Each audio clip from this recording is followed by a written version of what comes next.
একসময় টিভি নাটকের জনপ্রিয় অভিনেতা শামস সুমন। মঞ্চ, ছোট ও বড় পর্দা সব জায়গাতেই ছিল তার সরব উপস্থিতি। তবে অনেক বছর ধরেই অভিনয় থেকে দূরে তিনি।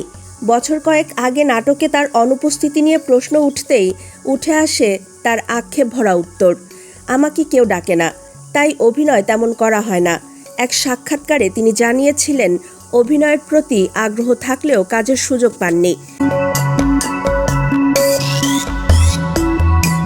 নিজের ব্যস্ততা প্রসঙ্গে জানিয়েছিলেন, একটি ট্রেন্ডিং ব্যবসার সঙ্গে যুক্ত আছেন। তবে তিনি কর্মরত ছিলেন রেডিও ভূমিতে স্টেশন চিফ হিসাবে।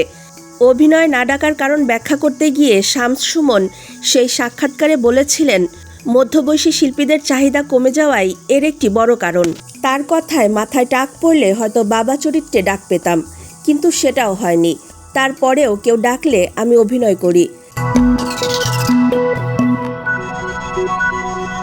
রাজশাহী বিশ্ববিদ্যালয়ের আবৃত্তি সংগঠক সননের সদস্য হিসেবে সাংস্কৃতিক অঙ্গনে পথ চলা শুরু তার। পরে নাটক ও চলচ্চিত্রে অভিনয়ের মাধ্যমে দর্শকদের মনে জায়গা করে নেন তিনি। তার অভিনীত উল্লেখযোগ্য চলচ্চিত্রের মধ্যে রয়েছে মন জানে না মনের ঠিকানা, কক্সবাজারে কাকাতুয়া, চোখের দেখা, প্রিয়া তুমি সুখী হও, আয়না কাহিনী, বিদ্রোহী পদ্মা, জয়যাত্রা, নমুনা, হ্যালো অমিত।